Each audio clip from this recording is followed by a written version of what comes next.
Half leaf جو shirts ہوتی ہیں انہیں پہن کر نماز پڑھنے کی کیا شرعی حیثیت ہے؟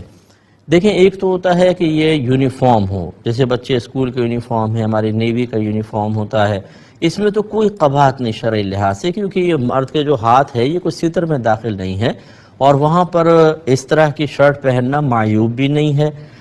اس کو دنیاوی لحاظ سے بھی برا نہیں سمجھا جاتا، تو اللہ کی بارگاہ میں اس طرح کھڑے ہو سکتے ہیں۔ ہاں، جہاں پر ایسا نہیں ہے کہ مطلب کہ یونیفارم نہیں ہے اور باقاعدہ اتنی اونچی شرٹ پہننے کو برا سمجھا جاتا ہو معاشرے کے اعتبار سے، وہاں کراہت پیدا ہوگی۔ اچھا، اب جو ہمارا موجودہ مشاہدہ وہ یہی ہے کہ بعض شرٹس ایسی ہوتی ہیں جن کو پہننے سے کوئی برا محسوس نہیں کرتے، لوگ اس کو عام طور پہ پبلک کے سامنے بھی پہنتے ہیں، تو ادب اور احترام تو یہ ہوگا کہ آپ حالت نماز میں ہاتھ ڈھک لیں، لیکن اگر کوئی بغیر ہاتھ ڈھکے بھی نماز پڑھے گا تو اس کی بالکل نماز ہو جائے گی۔ اگر آپ عرب کنٹریز میں چلے جائیں، وہاں تو اتنی بکثرت کے ساتھ آپ دیکھیں گے نماز گھر سے آئے ہاف شرٹ میں نماز پڑھ رہے ہیں،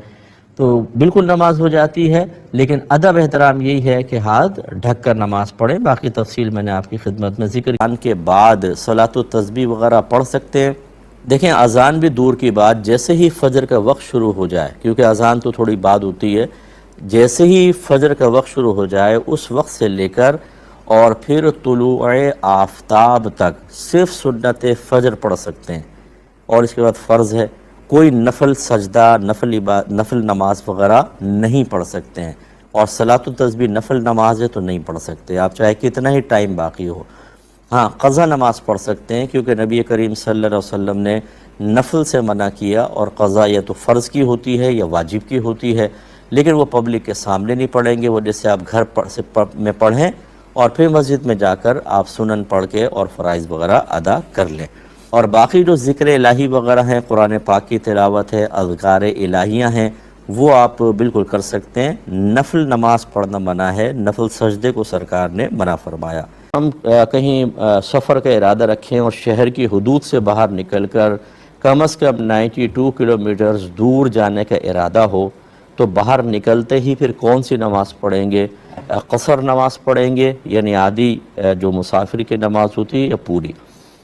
دیکھیں، اگر تو آپ کا شہر کی حدود سے آپ باہر نکل گئے اور 92 کلومیٹرز دور جانے کا مستقل ارادہ ہو، لگاتار بیچ میں کہیں رکنے کا ارادہ نہ ہو،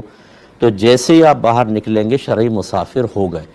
اور شرعی مسافر ہو گئے تو پھر جب آپ نماز پڑھیں گے تو قصر نماز پڑھیں گے، اور یہ قصر 4 فرضوں میں ہوتی ہے، بس ظہر، عصر اور عشاء کے 4 فرض 2 کر کے پڑھیں گے، باقی تمام سنن، نوافل اور دیگر نمازوں کے فرائض جیسے فجر کے 2 ہیں، مغرب کے 3، وہ پورے ہی پڑھے جائیں گے۔ اگر ٹائم ہے تو پھر سنن نوافل پڑھ لیں، اگر ٹائم نہیں ہے تو مسافر راستے میں سنن نوافل وغیرہ چھوڑ سکتا ہے۔